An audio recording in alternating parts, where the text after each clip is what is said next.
এই সরকারের যে অন্তর্বর্তীকালীন সরকারের যে দুজন উপদেষ্টা আছে তাদের পদত্যাগ। অতএব পদত্যাগ ছাড়া আমরা যাব না। আমাদের দাবি মেয়র হওয়া নয়, আমাদের দাবি একটি স্বচ্ছ নিরপেক্ষ নির্বাচনের আয়োজন করা। সেই নির্বাচন আয়োজন করতে গিয়ে এই দুইজন উপদেষ্টা যে অন্তরায় সৃষ্টি করেছে, জনমনে যে সংহতি, যে উৎকণ্ঠা সৃষ্টি হয়েছে, জনমনে যে একটা ভীতি সৃষ্টি হয়েছে, এখান থেকে পরিত্রাণের উপায় হচ্ছে দুই উপদেষ্টার পদত্যাগ। এই চিলড্রেন যে মন্ত্রী পরিষদ রয়েছে, বাচ্চা বাচ্চা শিশুরা রয়েছে, তারা আজকে বুঝতে পারে নাই, আন্দোলনের গভীরতা বুঝতে পারে নাই, আন্দোলন কাকে বলে, কত প্রকার কি কি রাজপথে তা প্রমাণ করেছে। জাতীয়তাবাদী দল সহ ঢাকাবাসী বারবার প্রমাণ করেছে, আবারও প্রমাণিত হলো আজকে কোর্টের রায়ে বিজয় হয়েছে, কিন্তু বিজয়ের পরিপূর্ণতা আসে নাই।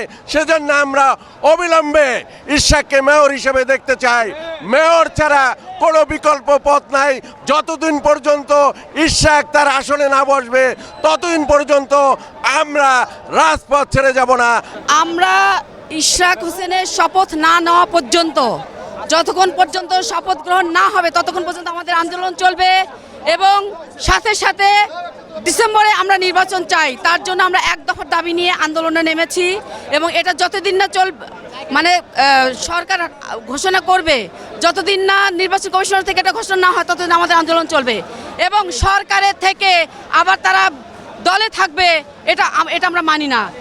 অনতি বিলম্বে আসিফ এবং মাহফুজের আমরা পদত্যাগ চাই। আসিফ মাহমুদের পদত্যাগ দাবি এখন আমাদের আছে এবং আমরা চাই নির্বাচিত সরকারের হাতে ক্ষমতা যাক। অতএব নির্বাচন যত দ্রুত সম্ভব নির্বাচন দেওয়া হোক। নির্বাচনের দাবিতে আমরা ছিলাম, আছি এবং থাকবো। 17 বছর যাবৎ আমরা রাজপথে আছি শুধু নির্বাচনের দাবিতে। জনগণ নির্বাচনে ভোট দিতে পারবে, আমার ভোট আমি দেব, যাকে খুশি তাকে দেব।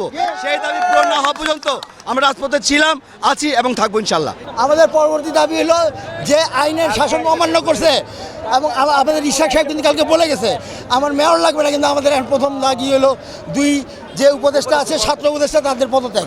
এইটার থেকে আমরা পিছপা হব না, কারণ তারা যে বৃদ্ধাঙ্গুল আমাদের দেখাতে চেয়েছিল তার দাঁত ভাঙা জবাব আমরা দিয়ে দিছি। এই মহামান্য হাইকোর্ট আবার রায় দিয়েছে, তার শপথ গ্রহণে কোনো বাধা নেই।